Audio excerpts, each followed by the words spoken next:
No nationals, no telly. He said low-key. Low-key doesn't mean dead on arrival, Neville.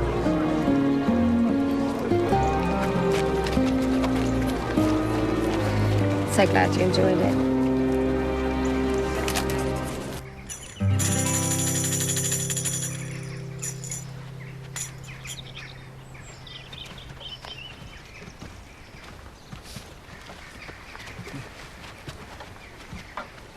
Well, happy birthday, Con.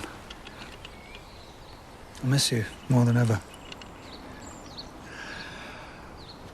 And as gratia artis et pro omnibus, to love unrequited, to honour unblighted. To you, my friend.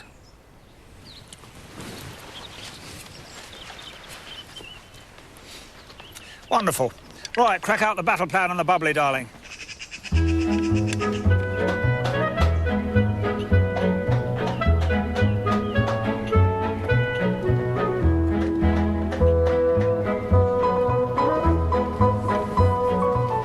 nice girl, thank you.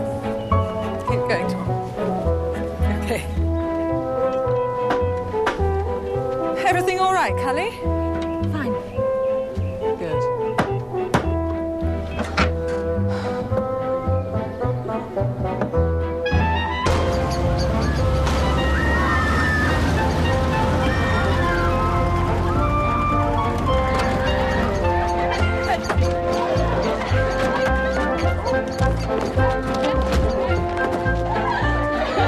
Late again, Timmy. Sorry, sis. Great ceremony. The girls were fab. Connor would have loved it. There we are. Looks like real blood.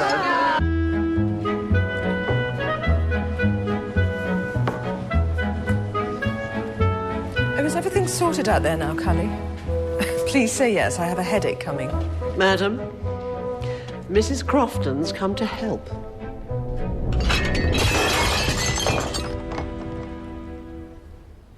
Sam, darling, you look like you've seen a ghost.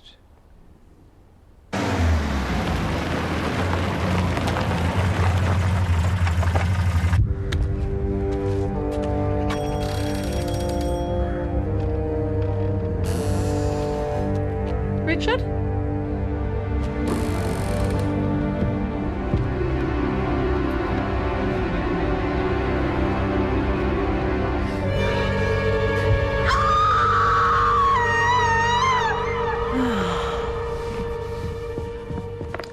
Up.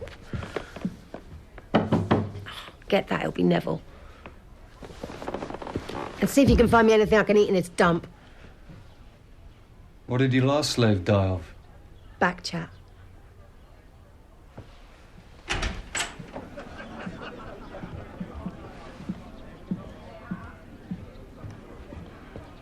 You better sort this out now, Nev.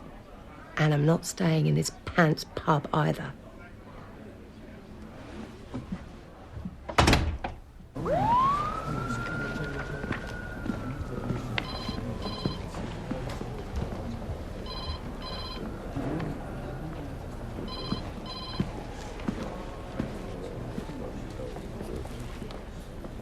No work to do?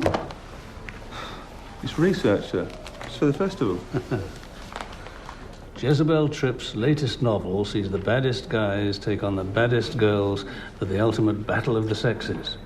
Very conscientious, Scott, not to say uplifting. Well, a few celebrities on the scene should liven things up a bit. Especially if they misbehave like Jezebel. Well, I wouldn't hold your breath. The only thing to go off in Midsomer St. Michael is the odd artistic temperament. D.S. Scott. What's the address? Yeah. Right, we're on our way. Easy enough to break your neck falling down those stairs. No sign of a forced entry? No, sir, nothing. Julie, you go get yourself some fresh air. Go on.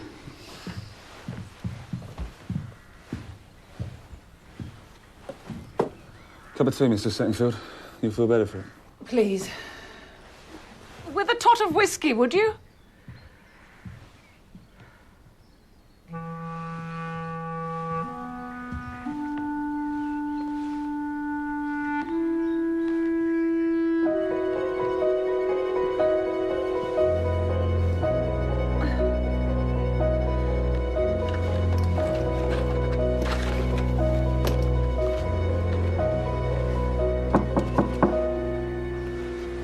Miss Settingfield, we'll bring down our pathologist, of course, but my guess is that he had an unfortunate accident. Such a waste. Was he a full-time writer? Couldn't afford to be.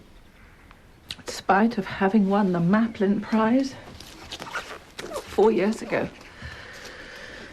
He just did bookkeeping. You know, he wrote when he could. I'm told that the second novel is often the hard one. No, not for Richie, no. The second one was even better. Which, of course, didn't stop Sam Callahan from selling it down the Swanee. Sam Callahan? His publisher.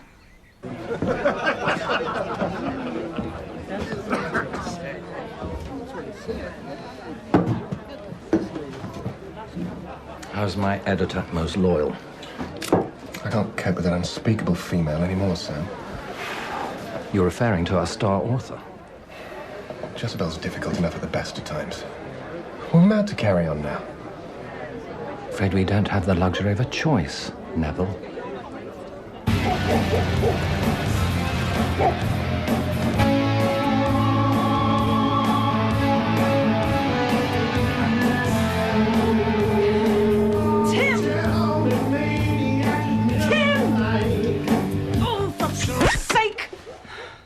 Sorry, I'll go. Meditating. Richard's dead, Tim!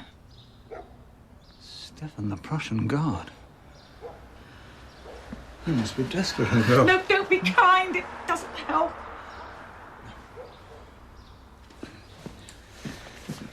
I've just been with the police. They say that he got drunk and fell. Here. Down in one. Medicinal. We're going to have to call off the action. Oh, no. Rich would have wanted us to continue, surely. Oh, would he? Look. I found this.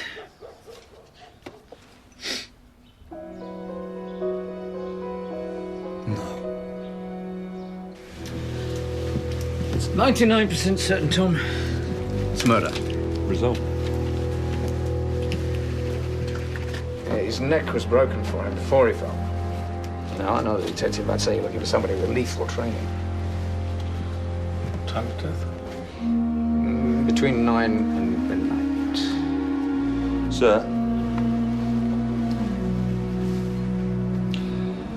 He's not a ladies' man by the looks of things, sir. No, certainly not.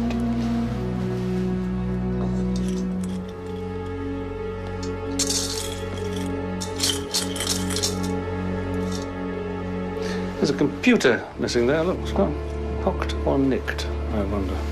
You might want to talk to John Denton. Yes, George, thank you. The thought had occurred.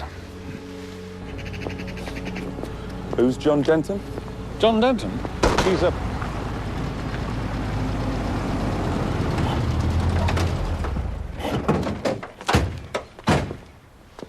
On it. Tim Settingfield, Caysborough. I'm in second-hand books. Tom Barnaby. Terrible news about Rich.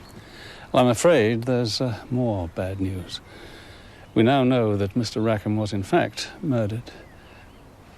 Well, I'd like to ask you some more questions, if I may, about his circumstances and so on.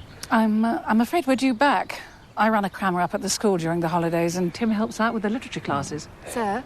All right, I'll come up to the school about 4, OK? Yep. Settingfield, before you go. The postcard that was on Mr. Rackham's mantelpiece, I saw you put it into your bag when Sergeant Scott was making the tea. Yes. I sent it to him from Paris at Easter. Nice shot of Montmartre. Thought I'd like to have it. Oh, I see. We'll catch you later.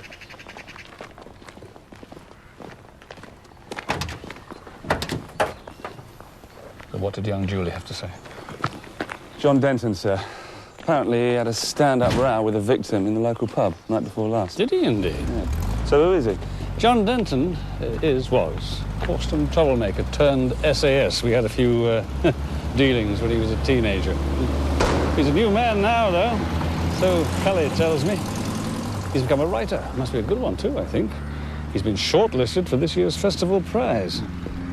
Do leopards change their spots? Not in my jungle.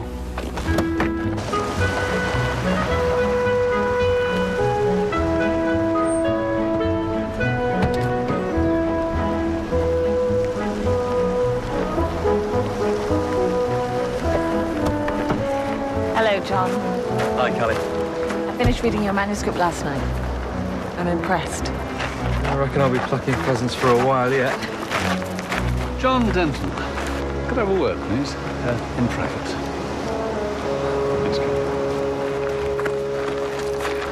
I assume you know all about Richard Rackham, yeah? Yeah. I understand you and he had a big falling out at the Quill the night before last, all right? We were drunk, shouting the odds. What about? I don't know, writers, books, everything, nothing. We were friends that argued. It's not a crime, is it? Where were you between 9 o'clock and midnight last night? At home, on my own. Are you accusing me of something?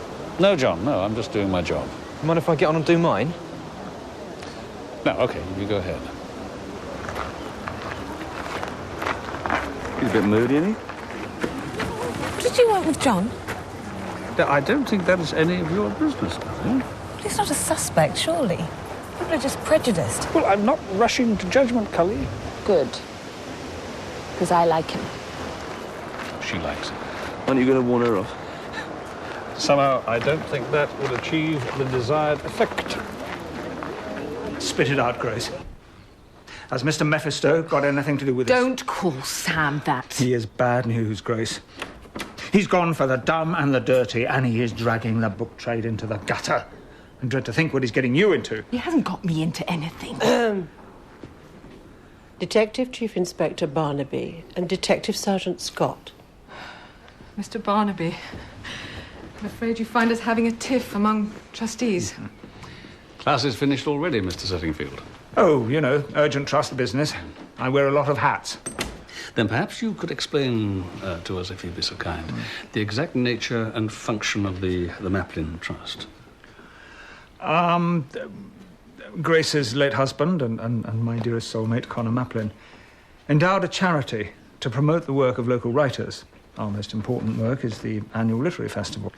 And the Maplin Prize of £20,000, which we give to an unpublished author every year on the final day of the festival. Connor appointed myself, Tim, and the writer Camilla Crofton as trustees in his will. We administer the trust's work and agree policy. Or, in this instance, disagree. Would the person dragging the book trade into the gutter by any chance be the same Sam Callahan who, in your sister's opinion, ruined the life of the late Richard Rackham? The very same. I understand that Richard Rackham looked after your finances. He was your bookkeeper, Mrs. Maplin, until recently, that is. For a while, yes. Kay Settingfield also told us that you sacked him for stealing. Not exactly, no. It was a misunderstanding. All very unfortunate.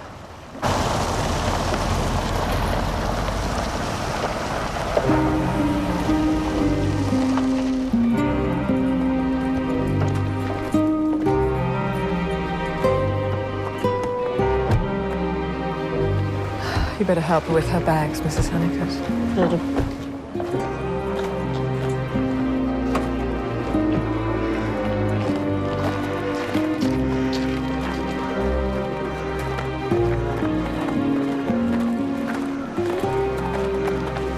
No flirting on duty, Casanova. It's not really my style, sir. Casanova?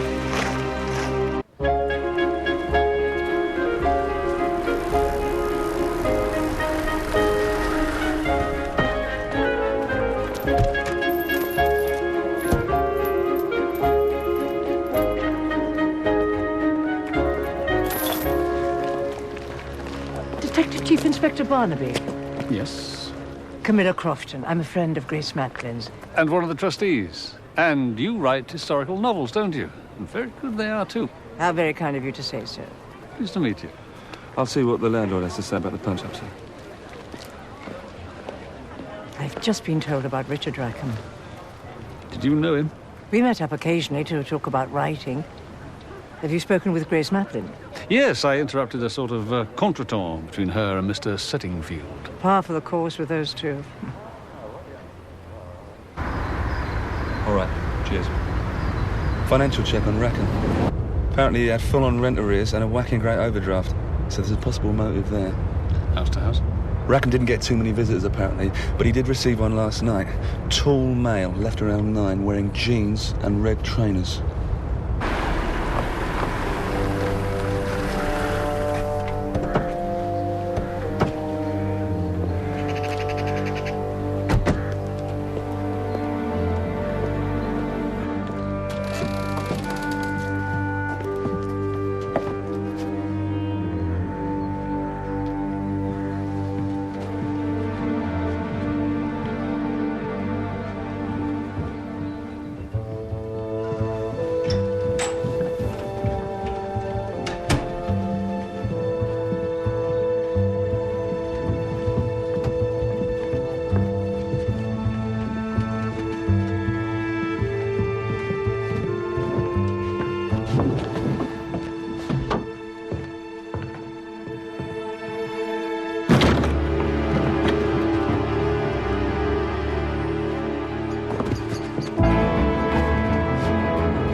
Thanks for not killing me.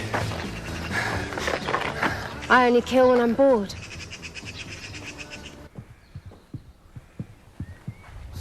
But it was definitely our friend in the red trainers. Why would he risk coming back to the scene of the crime? Have you noticed what else is missing, Detective? Sympathy, sir? No. Look. No piggy bank. Yeah.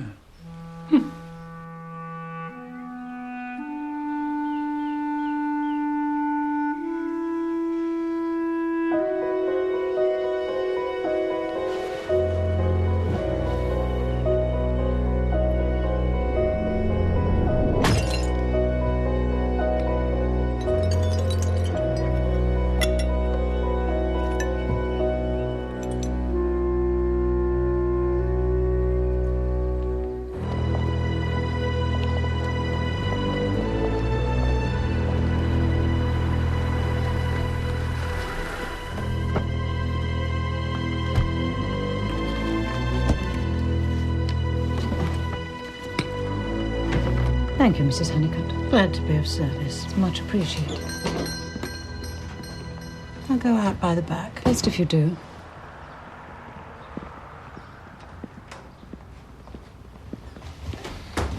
Mrs. Helen Callaghan? Yes. Good afternoon to you. I'm Detective Chief Inspector Barnaby. This is Detective Sergeant Scott from Corston CID. Terrible news about Richard Rackham. Indeed it was. I understand that he and your husband had a row about Richard Rackham's second book. Is that right? I wouldn't know. I'm not involved in Sam's business. Is there anything I can get you? Yeah, Jezebel Tripp's latest. Oh. They're selling so quickly, I haven't had time to put more out. Thank you. It's $12.99. That's 5 pints and change over the way. Literature is priceless, Scott. Let that thought console you.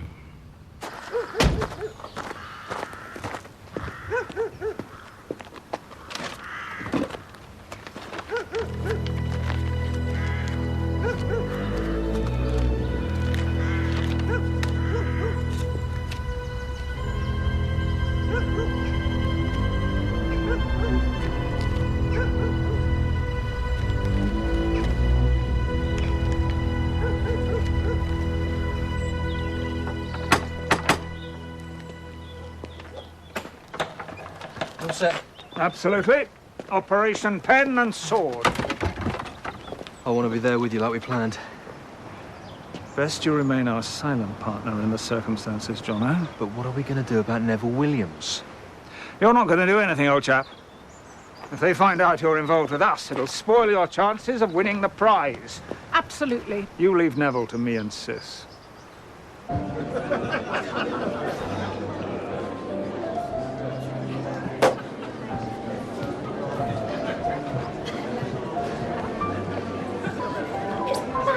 Harry Paulson. It is. Harry? Tom. Harry. Joyce. Good to see you. It's been ages. You should have let us know you were back. I've only just arrived. I'm a guest judge for the prize this year, along with Neville Williams and Jezebel Tripp. Well done, you. And I hear your crime novels are selling out. 30 years at Causton Nick turned out to be good for something. You heard about our murder? Tom, you promised no shock. Quick word, sir. Good to see you, Harry. I had an ask around about locals with killer skills. I should have asked who hasn't got them. Sam Callahan's ex-army, Tim Settenfield's into Taekwondo, Jezebel and her minder do kickboxing, even the housekeeper's an ex-prison warder.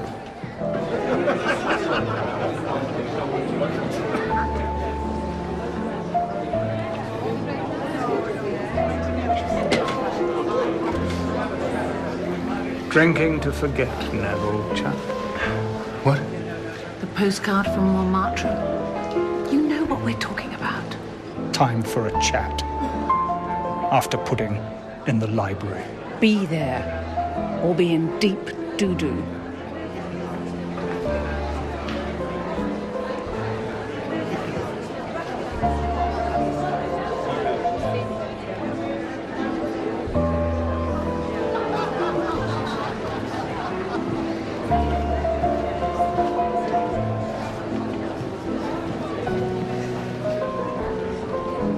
Hello, Harry.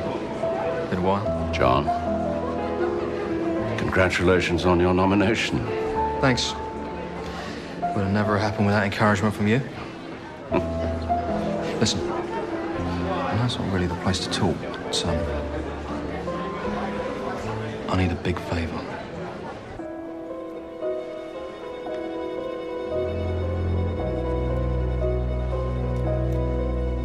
I can't. Can't isn't an option. She's right, Neville.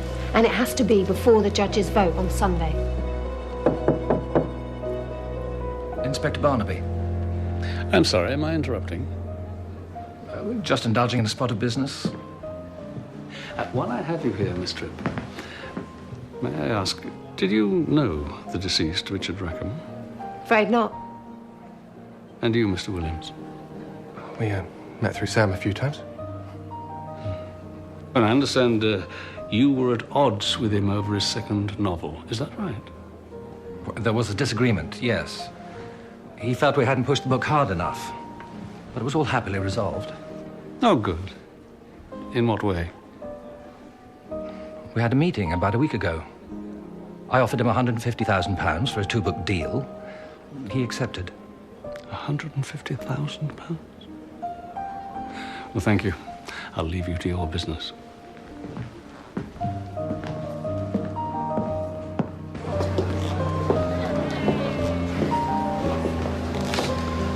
feel like a right idiot in this get-up. You look very handsome. You don't fancy a drink later, do you? Splashed out in a bottle of bubbly. Might be very late. It's fine by me. All right. Actually, I wanted to talk to you about your main character. He's a very emotional, romantic personality. Is he you in disguise?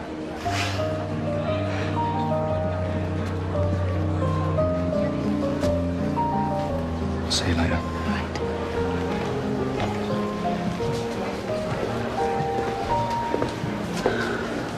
It's not just chickens he used to scrag for a living, you know. I've seen his service record. Very tasty. It's not just muesli she eats for breakfast, you know.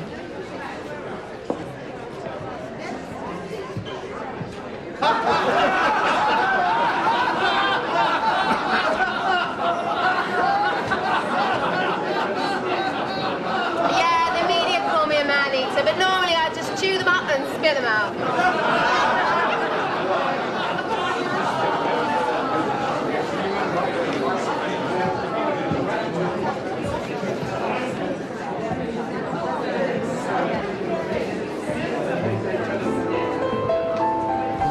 Nice suit, Danny boy.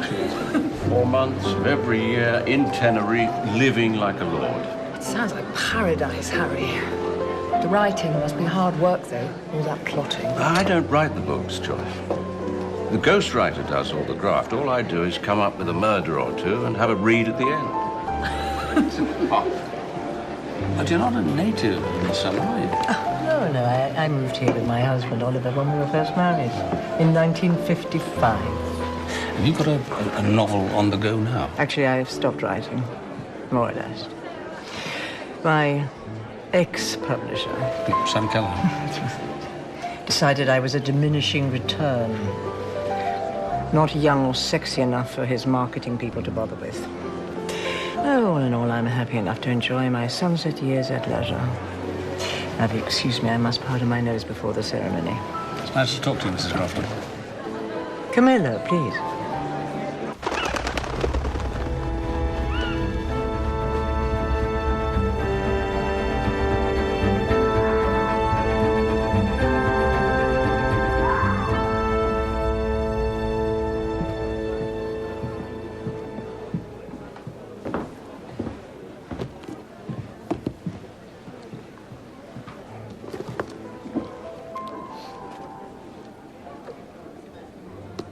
You're drunk, Neville.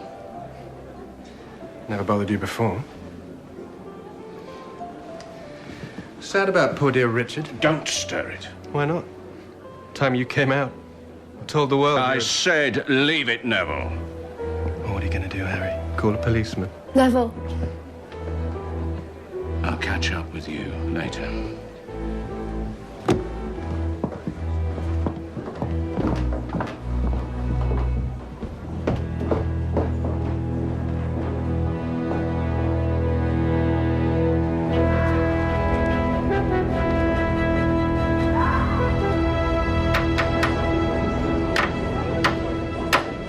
Ladies and gentlemen, it is now time for the opening ceremony.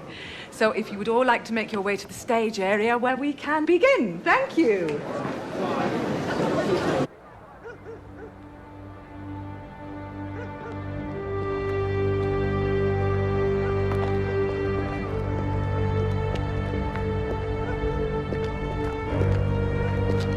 Hello?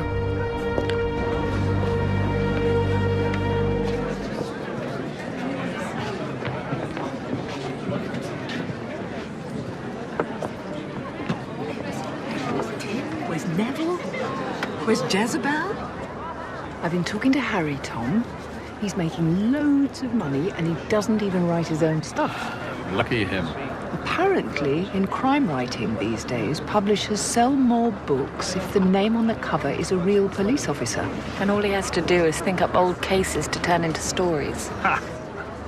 Now, don't just bat this out of court, Tom. Did I say I would? Well, everyone, I'm so sorry to keep you all waiting, but...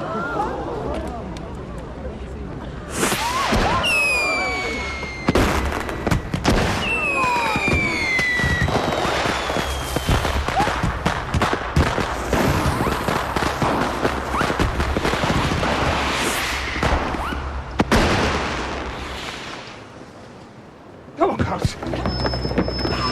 The pen is mightier than the pound!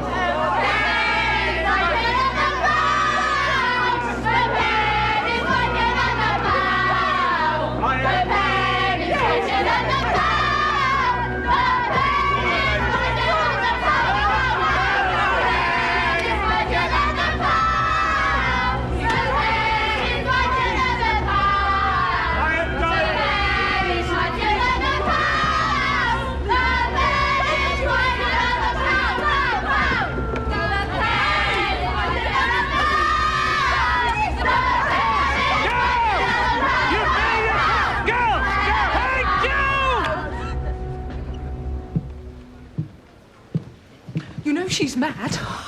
At least my conscience is still intact. Look, I planned it all. The girls just came along for the ride. It was more fun than conjugating verbs. Are you going to arrest her? Found this under the stage, sir. I'm the one you want. Whatever Sis says, I am the prime mover. You are a trustee here. A man's got to do, Chief Inspector. It's a matter of principle. It's a matter of disturbing the peace and criminal damage. I'm going to have to charge you. What? Oh, no, we've had more than enough disruption already. Couldn't we leave it for now? Tim and I will discuss our positions once the festival is over. Someone, quickly, on the terrace!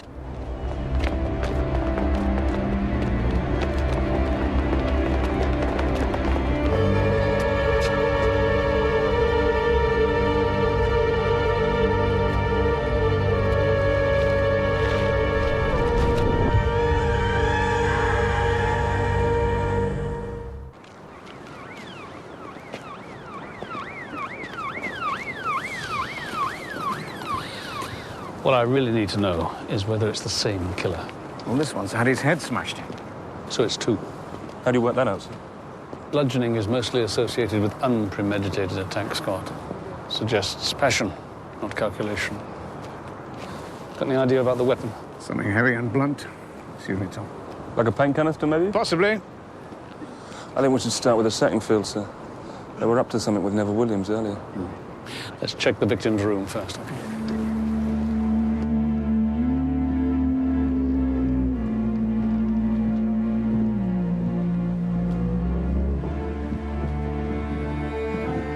Oh, look.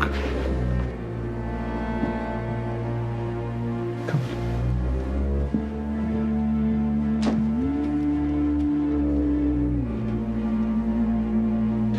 on. Oh, are these they?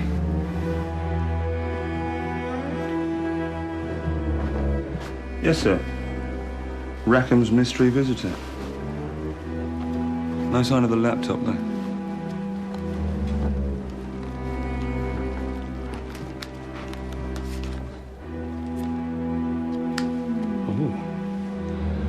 I think he was a bit more than just a visitor.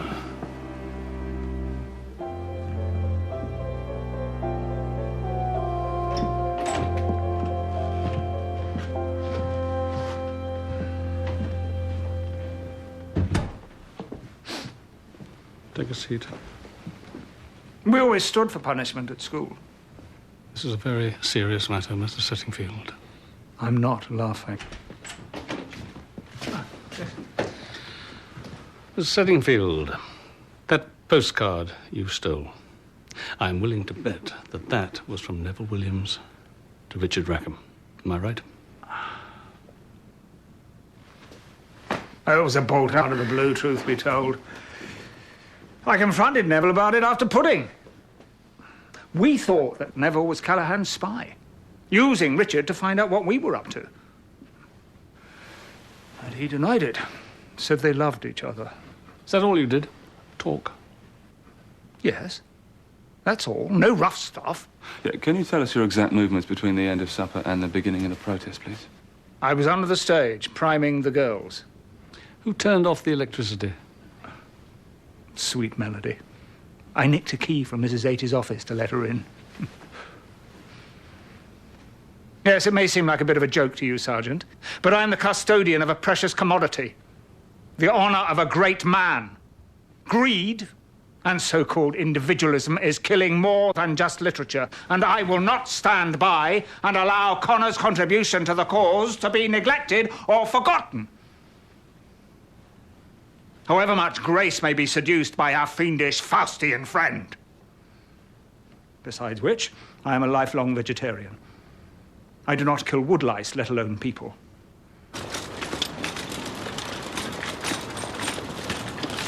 A few items for you to look at. One fresh cigar stub. Harry Paulson smokes cigars, but then so does Sam Callahan. And I found this key in the victim's ticket pocket. There's some kind of dust in the indentations. Tom, sorry to intrude.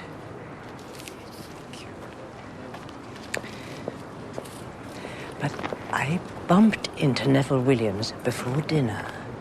He looked dreadful. asked if we could talk. What about? He said he'd been seeing Richard Rackham secretly. His concern appeared to be that you might view him as a murder suspect if he came clean to you. So how old are you, Miss Singh? 25.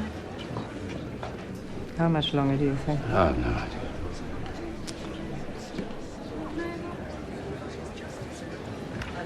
And you've been in since 3 o'clock, is that right? Yes. Were you on your own at any time?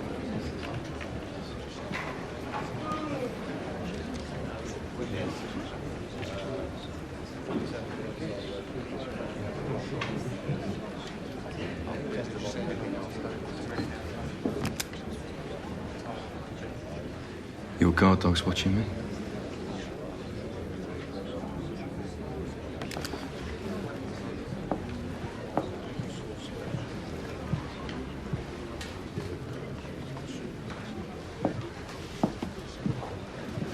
This is totally screwing me up. Poor you. Notwithstanding your grief, Jess, I need your signature. It's become a matter of urgency. I am not signing anything till you've sorted our little problem. Any chance we can get to bed soon, Mr. Barnaby? I'm knackered. And I imagine you must be a little upset, too, about your editor. That's true. Of course. Tragic business. Yeah. Neville Williams seemed a little tense when we spoke to him last. I was wondering, was there a particular reason for that? We were discussing Jess's new contract. Talking about money always made him tense. Did you know that he and Richard Rackham were lovers? No. I didn't. News to me. Okay, fine. I'll call you back to confirm. Who's that? Harry Paulson. Sam Callahan wants to meet at the Quill at 3 o'clock. It's just a preliminary chat, just to talk about what would be involved. Okay, fine. Come in. Thank you, Mrs. Honeycutt. Good morning. I didn't sleep. Only the righteous sleep, Mrs. Maplin. There's not many of those about. Oh, Tim, I'm not dressed. I've seen it all before, darling.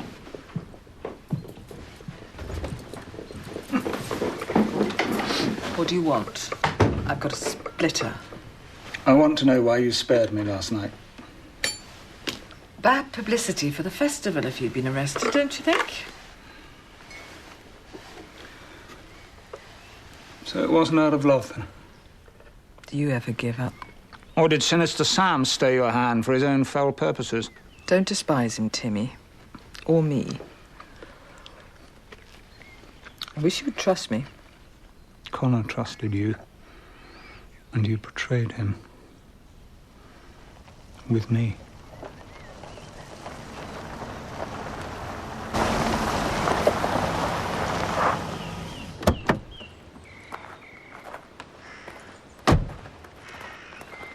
Morning, Sam. You're Annie. Come to service the lady of the house. What I do or don't do with Grace is no concern of yours. Anyway, I've decided to take matters in hand myself. Doesn't come cheap, though.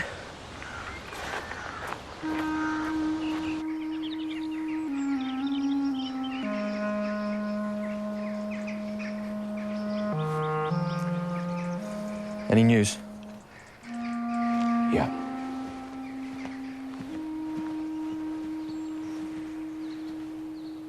It's what you thought. Grace Maplin is stony broke. Barely earns the gravel on her own drive. Bank's near to calling in the mortgage. She's a desperate woman. I'm sorry I had to get you involved, Harry. You've been a judge and all. I'm not bothered. The thing is, though, I could do with a favor in return. Yeah, sure. What is it? I need an alibi for after supper last night.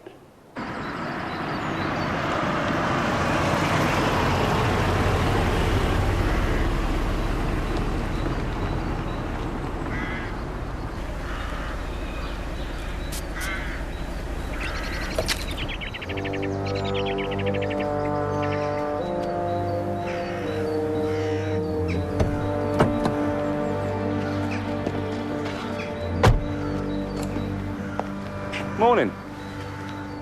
Do you mind if I ask what you're doing? Oh, I'm just really upset about Nev. I needed some private space. Drive me back. I could really do with the company. Sure. No problem.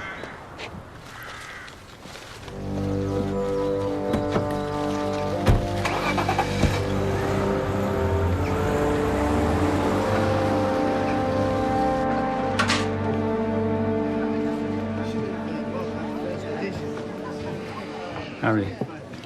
Tom? Scotch? No, thank you. We need to talk about last night. I gave my statement down at the station. Did you mention the altercation with Neville Williams in the library? What altercation? Shall we take a stroll outside?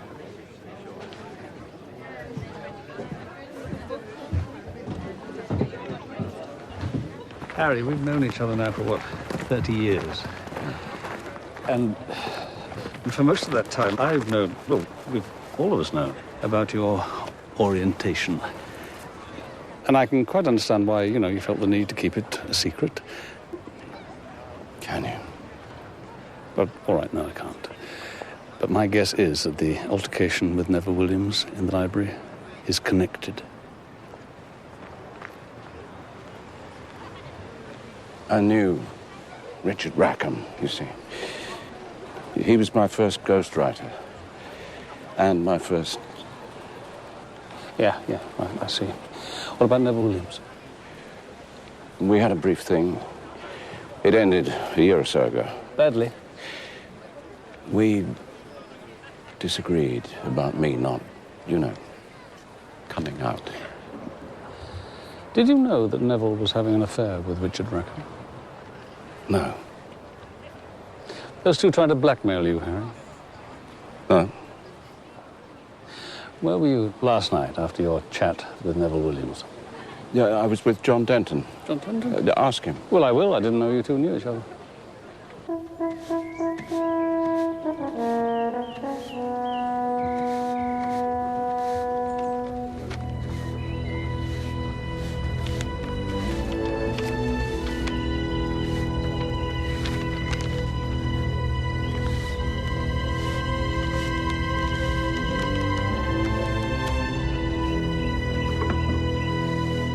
Callie.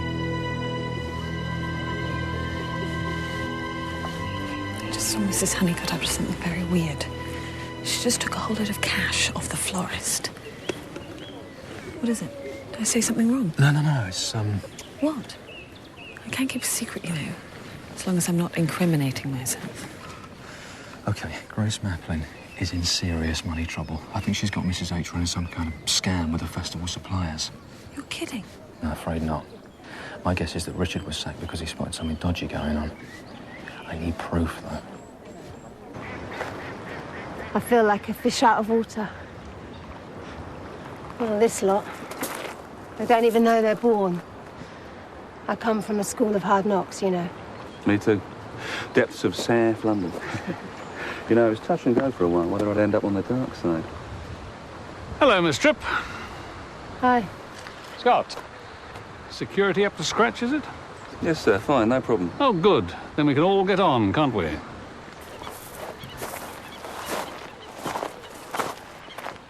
Miss Tripp, would you tell me again, please, when did you last see Neville Williams? End of supper around the table. And then? I went down to the stage with Dave. David, that'll be David Lowry, your personal trainer, yeah? Yeah. Is he about? He's just popped off for doing an errand for me, actually. There you are. Mr. Barnaby just wanted to check I was with you after supper.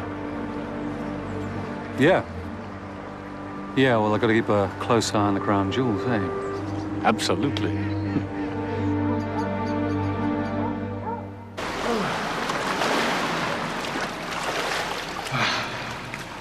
Morning.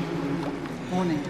Our comrades, as I see it, we need to establish whether one of us murdered Neville Williams.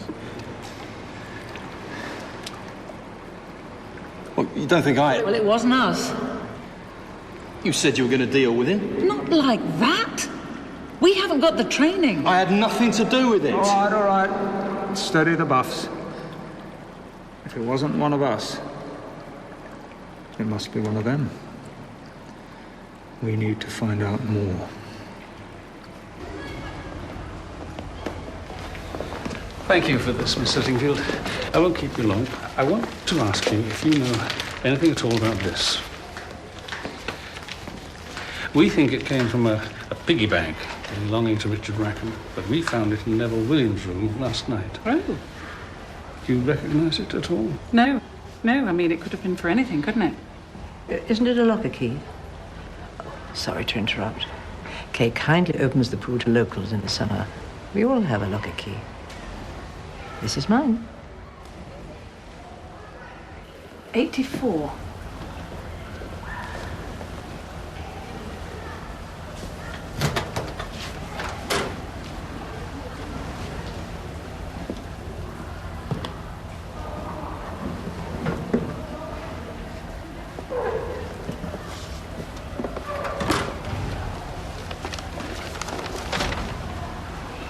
They look like royalty statements for Richard's book. There's some written maths and some other stuff there too.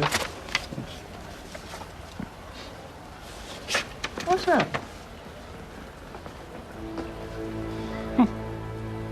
Rich, you must leave Neville, or I will end it for you. I can't live or love without you.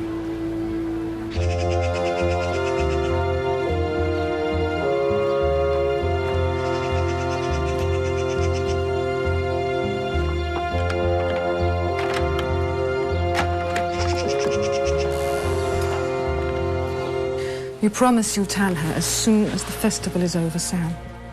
I promise.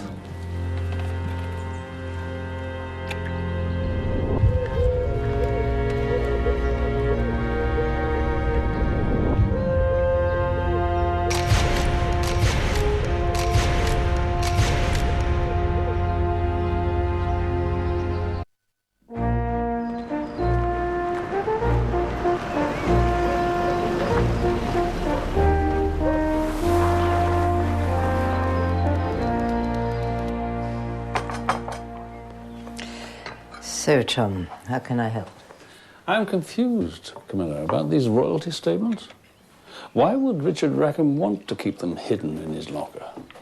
And why would Neville Williams have risked being caught at the scene of a crime to retrieve the key that would enable him to get them back in? It's hard to make any sense of it. Now, tell me more about the case. Mysteries and deductions are my forte, after all.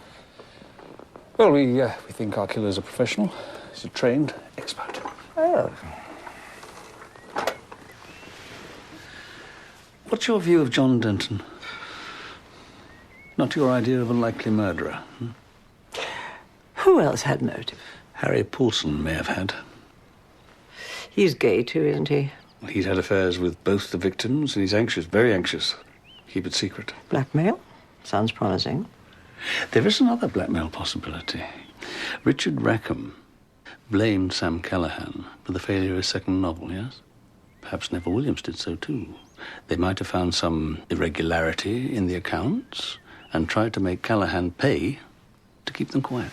Neville was a highly talented editor, very ambitious, Sam's pet. Even if Richard was bitter enough to try blackmail, I doubt if Neville would risk his whole career to get involved.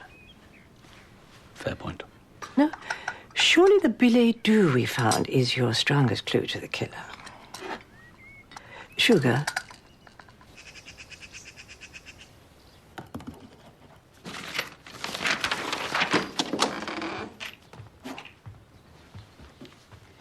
Coffee, dear. Oh, and I'm going ahead with the divorce. But I thought we worked all this out. My thing with Grace is over.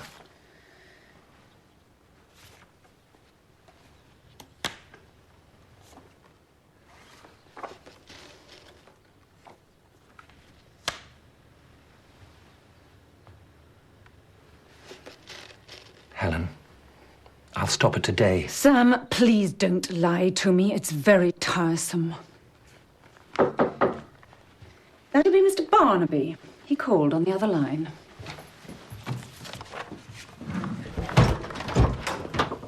Good morning. Coffee, Chief Inspector? No, thanks, not at the minute.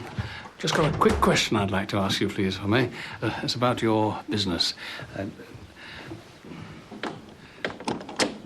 I found some copies of your royalty statements in a locker belonging to Richard Rackham, and I have reason to believe that Neville Williams was very keen to get his hands on them. Perhaps you could enlighten me as to why that should be. Not sure I can, no. Neville could simply have taken copies off our computer. All right. Well, thank you. See you later at the Quill. I look forward to it.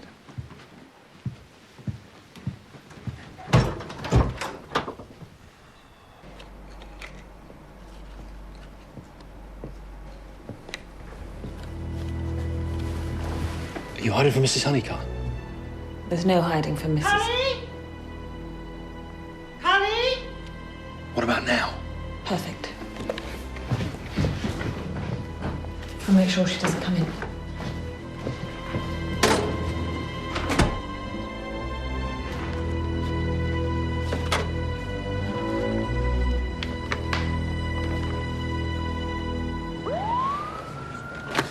Yeah, just scraping the surface of this, you know.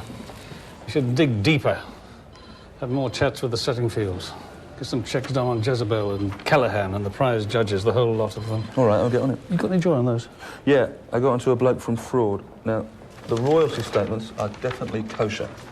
The handwritten stuff seems to be a record of sales figures and cash owing on Jezebel Tripp's latest.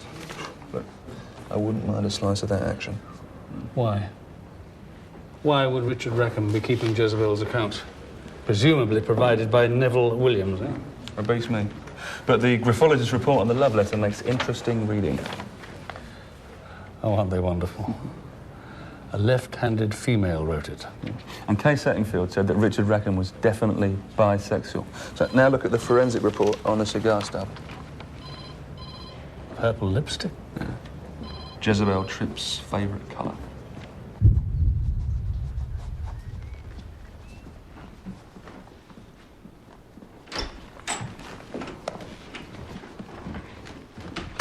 Are we all here? Right.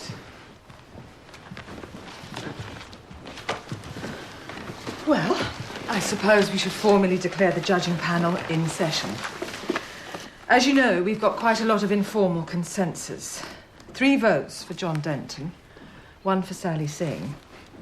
And I'm really very close to a decision between the two, so I wondered if we might come to a final vote earlier than usual. Why? We're stuck here all weekend anyway. Given the murder of a judge and the rather tainted circumstances, I thought it might be preferable.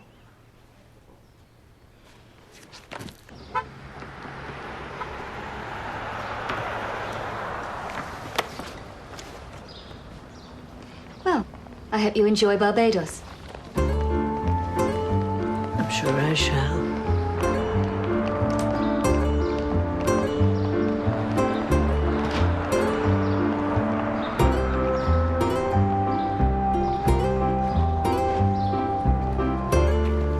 Miss Tripp. Miss Tripp, I'm sorry. Sorry to trouble you again. Hi. Hi. I've got a reading to do. Yeah, no, there's just a couple of quick questions, if I may. The problem you were discussing with Neville and Mr. Callahan last night. It wasn't a problem. You seemed anxious to get something sorted out before the judge's vote. I'm being headhunted by a couple of publishers. I needed Sam and Neville to make me an offer for the new contract before I decided. Oh, I see. Do you smoke cigars, Miss Tripp? I have the odd one when no one's looking. Smoking's so 20th century. In your statement, you said you didn't go out onto the terrace at any point last evening. I had to smoke there, though. I remember now. Yesterday afternoon. Thank you. That's all I needed to know. Jez. Hi. Sorry, would you mind... Not now, Sergeant. Take a second, sir. There you go.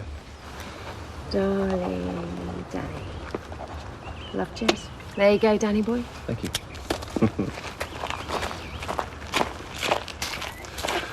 All right, sir? Nice one, Scott. Oh, beauty, beauty, beauty. Nor tongue nor eye can name thee. Lovely melody. Lovely stroke.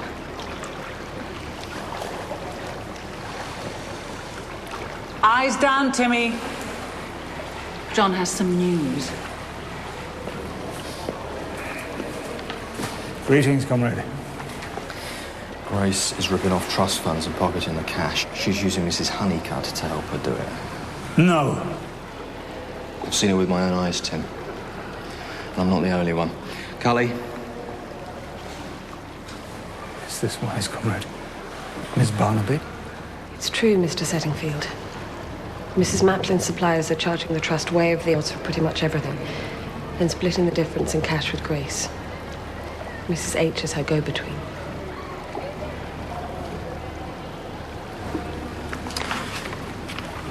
There's the proof, if you want it. Callahan's company is hanging by a thread. If it weren't for Jezebel, he'd be finished. Well, I understood he was very successful. Company is, or was, when his wife ran it. She owns all the shares. Jezebel's no better. She's from the stockbroker belt, not the gutter. Nearest she's ever got to the streets is getting into a cab outside Harvey Nick's. Even Miller's got a bit of history. Did you know she was Russian? Name of Poltava. Lost her family. Did a spell in the Gulag before pitching up in London after the war. Husband died young. And Connor fell hopelessly in love with her. Poor chap. And when she refused him, he married Grace on the rebound. Oh, thank you. Thank you for that. You've given us a lot of things to think about. Do you mind if I meet you back at the Knicks, sir? I want to test out a quick theory.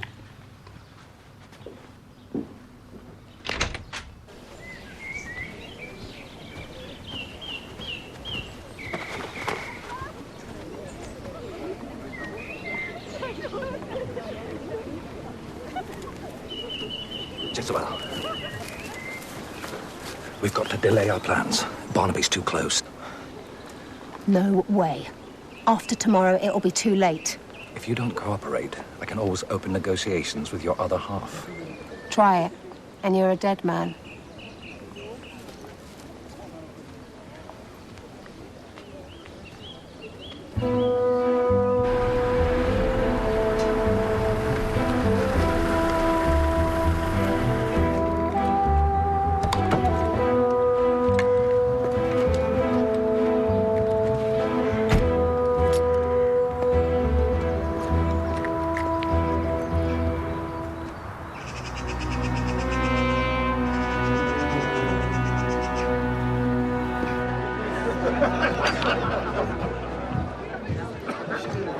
No Tom. He's always late. It goes with the territory, I'm sure. Sorry I'm late. No problem. Drink? Yes, please, just one. Bitter and red wine. Well, Joyce has already indicated you might be interested in a change of career, Tom.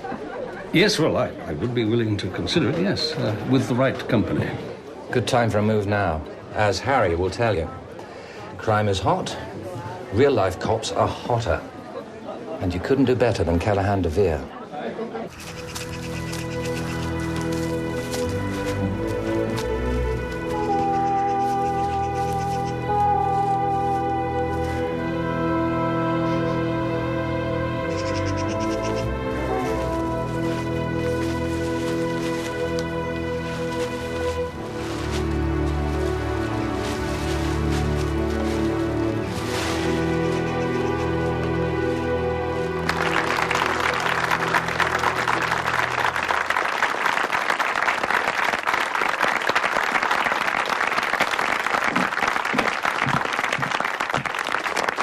For your next book, Jezebel? Something shorter, for a lot more money.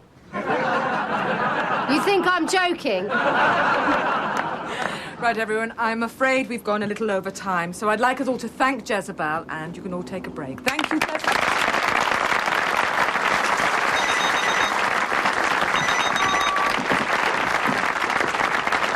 I'm done. I'll be right over.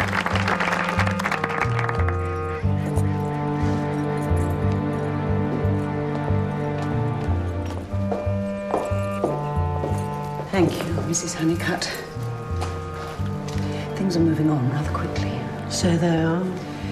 Thank you for your help and your discretion. Pleasure doing business.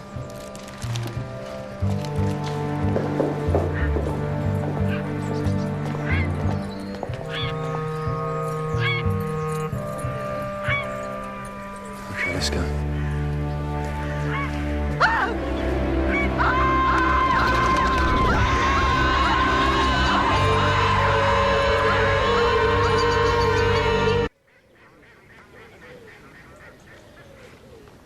Nothing too premeditated about this one, I'm afraid. We've definitely got to find 2 killers now.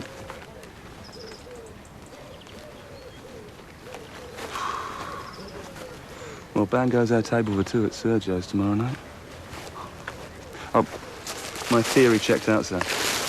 She was hiding this near the main gate. Get that to the lab now. Yes, sir. Oh, I visited David Lowry's room as well. I'm afraid he's packed and flown. Look. B.S. Scott. Yeah? Are you sure?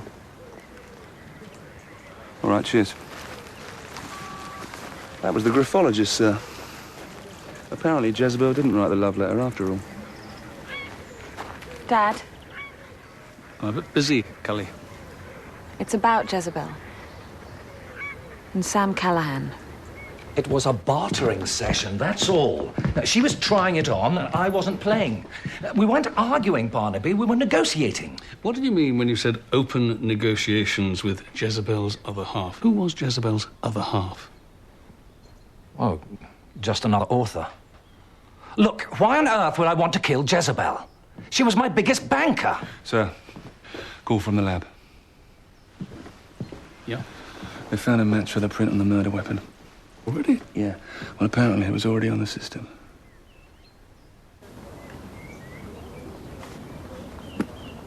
Hey. Hello. What was that for? Dunno. Cheer you up? Thanks. Still can't believe it. I was with her just minutes before. Yeah, death's always like that. You never hear it coming. No. 1 minute you're okay, future's always going to be better. And then it happens. Time's torn in two. And the future's snatched away from you forever. Beautifully put. I've been working on it. John, I'd like to ask you a few questions, please. Why? What for? In connection with the murder of Jezebel Tripp. I haven't killed anyone. Then you'll have to explain why your fingerprint was found on the murder weapon, won't you?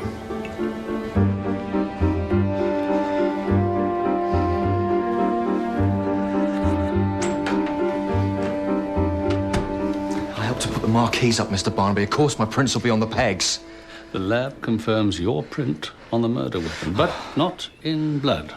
So it is possible you're telling the truth. I am telling the truth. Yeah, but we still have a problem, John. Sit down.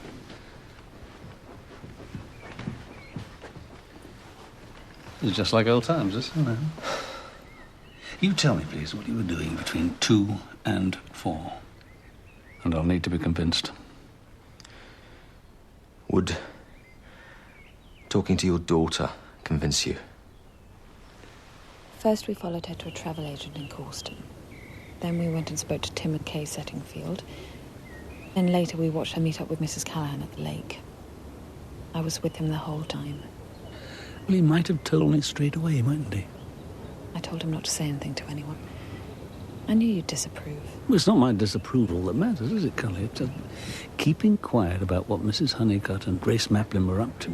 It might be construed as withholding key evidence. I'm sorry. We just wanted to make sure we weren't jumping to conclusions before we told you. Yeah, it's all right. There's something you can do for me since you insist on joining in. Keep watching Mrs. Honeycutt, will you? Till I can find the time to deal with her. All right. Cheers. We can release John Denton. It appears that he and my daughter have been up to a little bit of joint sleuthing. But I'll need some background on Brenda Honeycutt, please. You got anything on the laptop? No, not a lot, sir, no. Most of the emails and files have been wiped. Only thing the techies did find was an email from Richard Rackham sent the day before he died to Mrs. Crofton asking her to visit. Oh, well, Camilla said she'd taken him under her wing. We're looking at Jezebel's bank statements as well. Now, she was receiving loads of big payments from Callahan's company. Well, that's all right. There would be, wouldn't there? Yeah, but the weird thing is most of the money was paid out again, more or less straight away. Jezebel's a big spender. To one company? Outfit called Reiterations Limited. So I was thinking, what, maybe blackmail? Interesting. All right, look, you find out what you can about Reiterations Limited. I am going for a chat with Grace Maplin. Enjoy yourself. I can't bear it, Sam. This whole thing is such a total mess. We'll get over it, darling. The important thing is to keep our goals in sight and stay on track. I don't see how that's possible. The festival's almost ruined. We've lost half our prize judges. Well, I mean the money thing. My bank's being a bit recalcitrant. I wondered perhaps if your bank could help bridge us until the new company's up and running. My bank? Grace! You never met Connor, did you? He's a lot meaner than anyone gives him credit for. He was extremely generous with the community, but absolutely beastly to me about money. Even after he died, I was left with nothing. Just petty cash. Everything else went to service his posthumous good deeds. Well, I had to do something, and Mrs. Honeycutt's rather clever in those ways. Did Sam Callahan know about this plan? Was he party to it? Sam? Oh, no, he doesn't know anything about... Look, I don't suppose you could keep this to yourself, just for the moment. You see, I haven't quite filled the picture in for Sam as far as my own financial situation is concerned.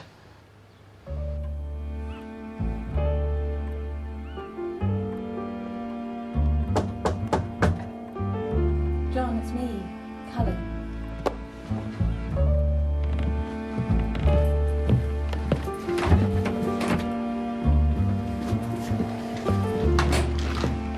I heard they'd let you go. Yeah, they did. Good. No guard dog? No.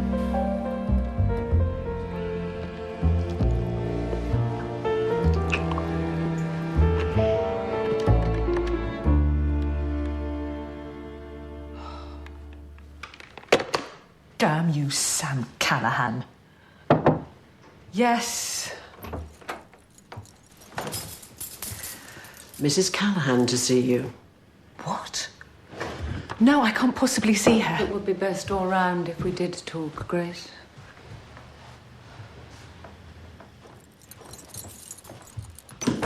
Do relax, Grace. I'm not here to shave your head or send you out into the village in shame.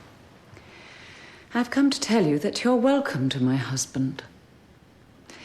But there are a few things I think you should know first, if you're seriously intending to take him on, that is.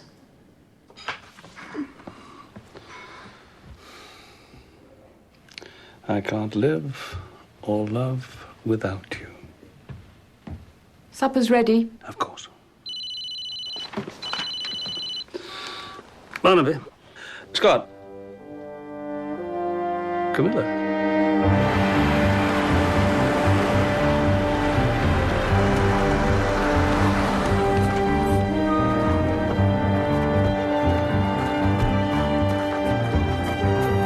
What time did the call get to the station? About 10 minutes ago. 10 minutes? You could be dead by now.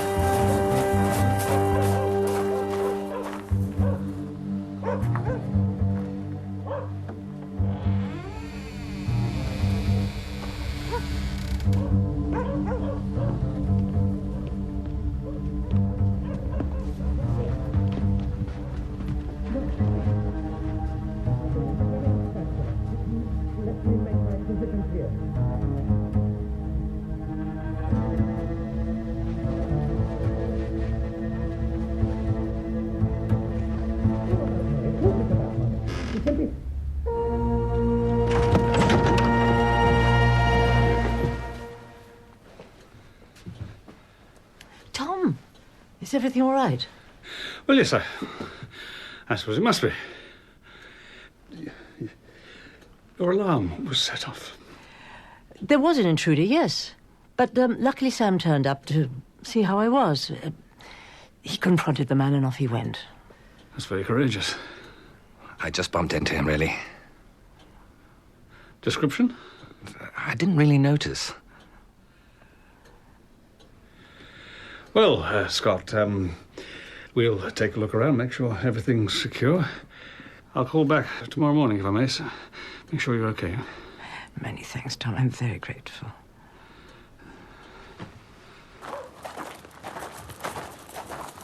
You think the intruder was our killer, sir? No. In fact, I'm not sure there was a third party there at all.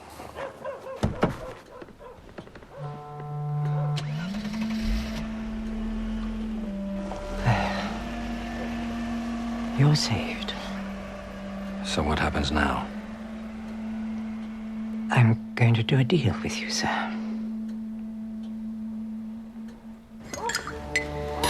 What did the police want earlier? Oh, just a few more questions.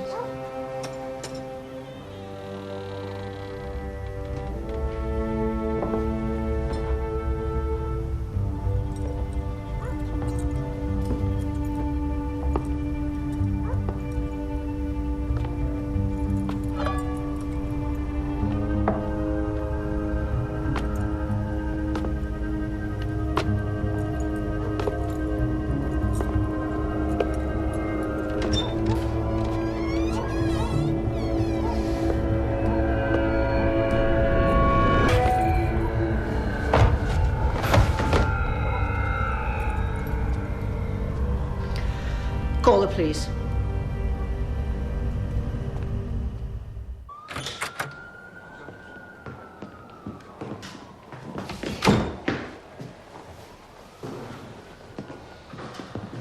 Right. Mr. Lowry, first of all, can you tell me what you were doing breaking into the hall last night? I was planning on getting on a plane, but I left all my cards and my dinner jacket in the laundry room. Did you kill Jezebel Tripp? No way. Look, I was employed by Jezebel.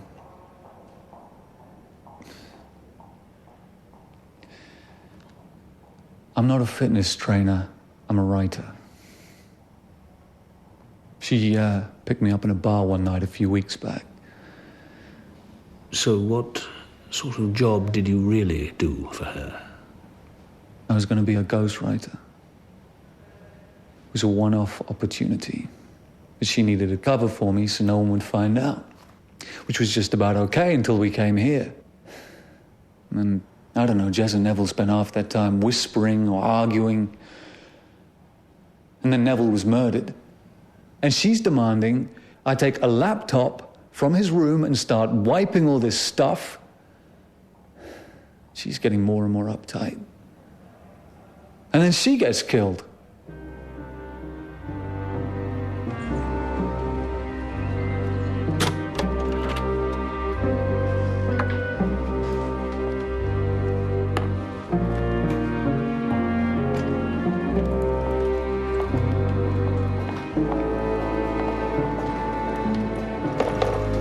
You off somewhere, Mrs. Honeycutt?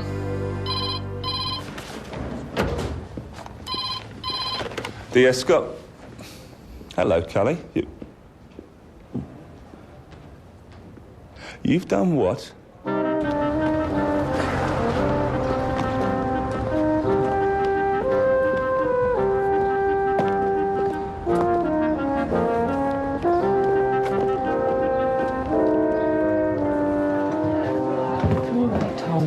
Evasions. I want to know if you were just stringing me along.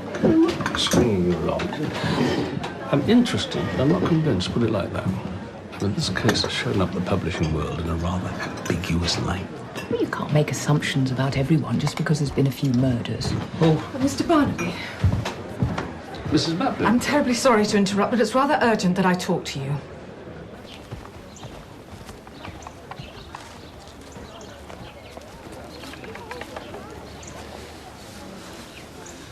Right. What do you want to tell me? Helen Callahan came to see me last night. She claims that Sam has been involved in a very serious criminal deception. One that rather puts mine in the shade. That's absolute rubbish. Who's been telling you all this? Shall we say a reliable source? Look, would you rather answer these questions down at the station, Mr. Callahan? You see, in my book, fraud and the need to keep it a secret constitute plausible motives for murder. I admit Jezebel was threatening to go to another publisher. I admit I fiddled a few figures. Yes, well, my source says that for the past year, you have been transferring large quantities of sales from lesser-known authors to exaggerate the sales of Jezebel's books. Make sure she went with you to your new company, whose startup you erroneously assumed Grace Maplin will be able to fund. Now, is that about accurate?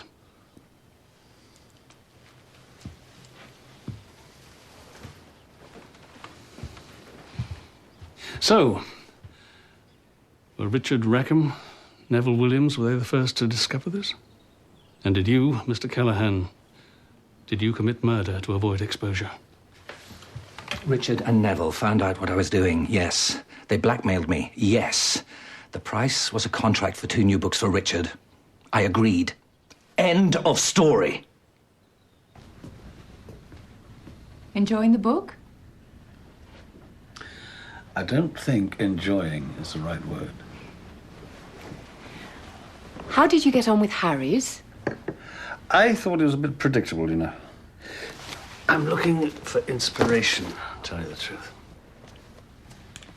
I've got 3 murders, and I'm convinced there's only one killer and one big motive.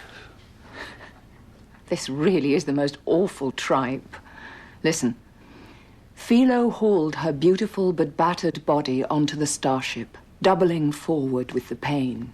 You know what I'll do if you leave. Philo turned. Grow up, Linnea. I mean it. I can't live or love without you.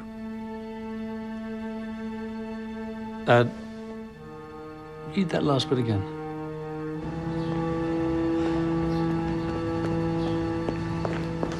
Sorry, Kelly. Thank you for this. It's all right. Oh, did you hear about our citizen's arrest of Mrs. H? Indeed I did, and very commendable too. But I have a bigger fish to land. Well, I haven't got long. Prize giving is in an hour. Yes, I know. Just 10 minutes of your technical expertise, please.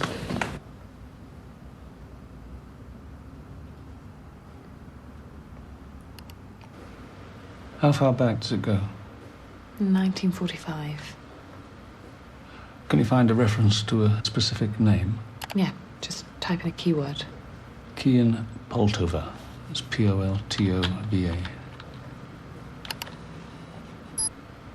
No. Right, try Oliver Crofton. Crofton. One match. September 1955. Russian bride acclaimed a secret war hero. Oh, she was beautiful.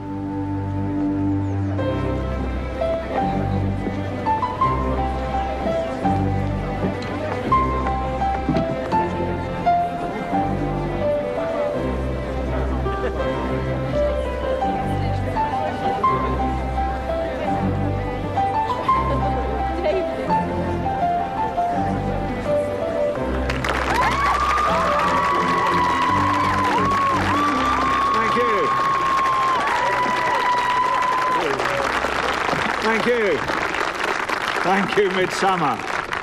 Right, is this on? The moment you've all been waiting for. Grace will now make the citation for the 12th annual Maplin Prize winner. Grace.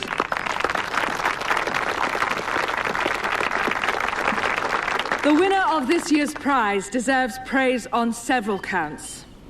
For honesty, for courage, and for loyalty to my late husband's literary values. The winning novel has been forged from a crucible of dark experience, but has ultimately given birth to a hopeful authorial vision. The novel is Night Vision, The author is John Denton.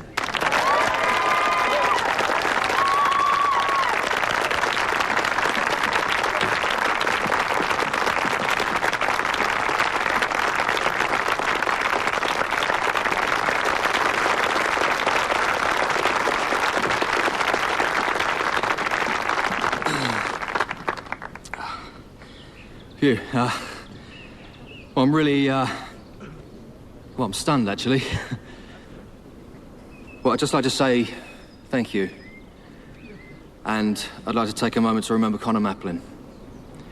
Without him, the world would be a less hopeful place. Thank you very much, everyone. Thanks.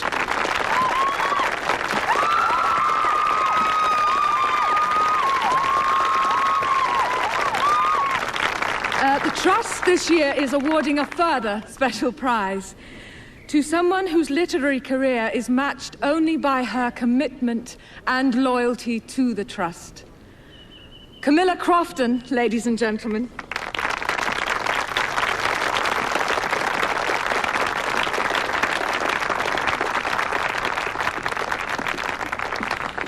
I am immensely flattered and extremely grateful.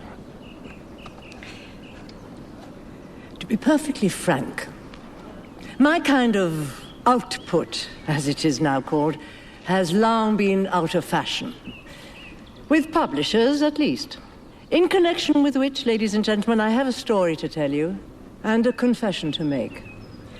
In a rather willful attempt to prove my ex-publisher wrong, I 2 years ago wrote a novel in the chick lit genre. Actually, it turned out rather well. Knowing, however, that it could never be published under my own name, I engaged a surrogate, an actor, a face to match the luridness of the text. My chosen pen name was Jezebel Tripp. Since the publication of the first novel, I have enjoyed taking revenge on a fickle and faithless publishing world. And in that context, I'm grateful to receive this prize in recognition of values long since abandoned by an industry which profits so shamelessly from the talent it so often betrays. Thank you.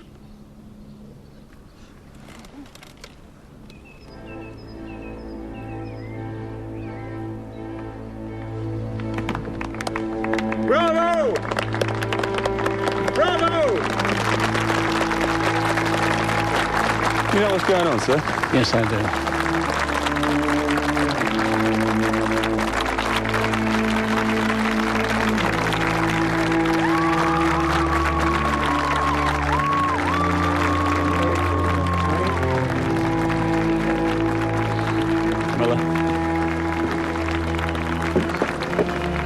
I'm truly sorry. Yes, of course.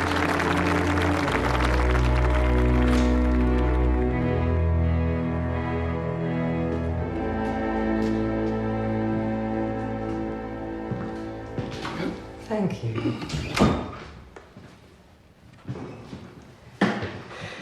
Well, Tom.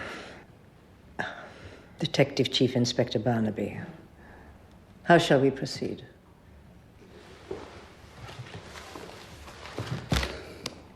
You decided to end your arrangement with Jezebel, didn't you? And to reveal your deception on the occasion of this year's prize giving. But you discovered that there were others apart from Jezebel whose futures depended on that arrangement remaining a secret. In a nutshell, yes. I rather stupidly warned Jezebel of my intentions. My guess is that she gathered all interested parties together to come up with the only complete solution. Your death. But they didn't realize, did they, the conspirators, who they were dealing with? Ekaterina Poltova. Poltova.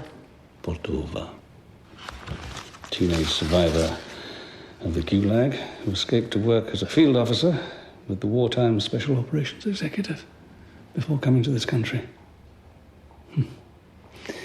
So, You set up the conspirators, did you, one by one? Starting with Richard Rackham.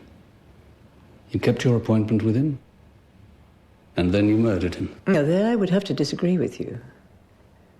I'm afraid I killed automatically, as a reflex, in self-defense. One did get rather good at killing back in Dubrovnik, in the bad old days.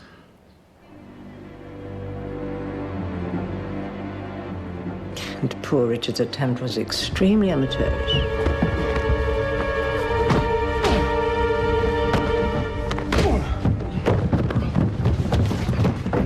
I didn't guess the involvement of the others until I saw Sam Callahan at the hall, the morning after Richard's death. The poor man was rather shocked to find me still alive. Sam, darling, you look like you've seen a ghost. And Neville Williams? He spun me a story about some trouble he was in and suggested we meet after dinner. I suspected his intentions.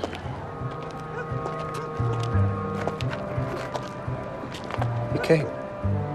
I'm anxious to help Neville.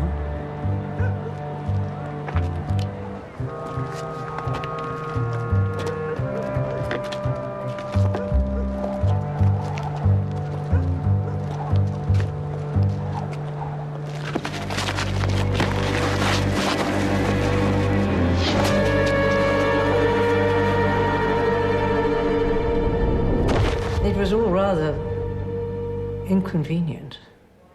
And you were getting close. I felt I needed to put you off my scent. So you planted the love letter? No. Love's always a dependable motive for murder, don't you think? I'd seen Richard hiding the box file a couple of weeks earlier. It wasn't difficult to break into the locker and plant the letter. You didn't kill Jezebel Tripp in self-defense? Oh, yes, I did. She suggested a meeting.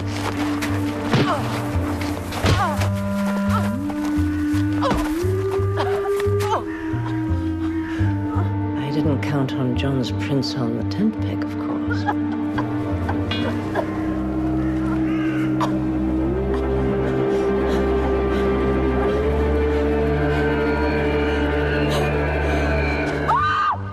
It was rather messy. And that left just Sam Callahan? Yes. He broke in, silly man. I pretended to be asleep on the sofa. He tried to suffocate me.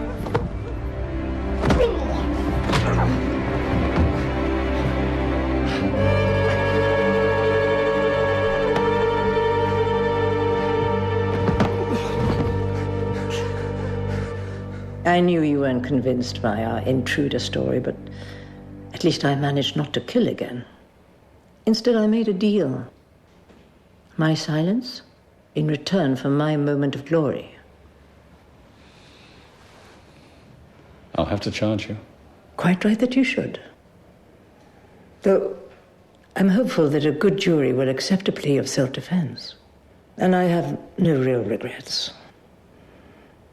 I'm really rather glad to say goodbye to Jezebel Tripp. And you never know. Once I've had a chance to digest the experience, it may emerge as a rather good book. We all done, sir? Yes, Scott, I suppose we are. I thought you might like these, if you don't mind dead women's shoes. What's that? Dinner for two at Sergio's. It's going to be me and Jezebel, but no. Well, you could take Cully. I've already asked. She's going out with the worst-dressed man in Midsomer. Thank you. Here we go. Wow. You can write and you can cook. Want to marry me?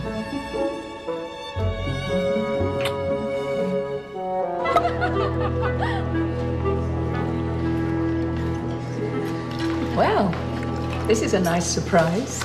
Well, I thought you deserved a treat. You're not going to try for that writing thing, are you? No. No, it was useful, it was interesting. But I'm very happy where I am, thank you very much. I was right about the publishing world. It stinks. But I'm sure a jury will go for Camilla's plea of self-defense. Do my best to back her up anyway. I'm sure you will. To Camilla Crofton. May she live forever. Most trophy.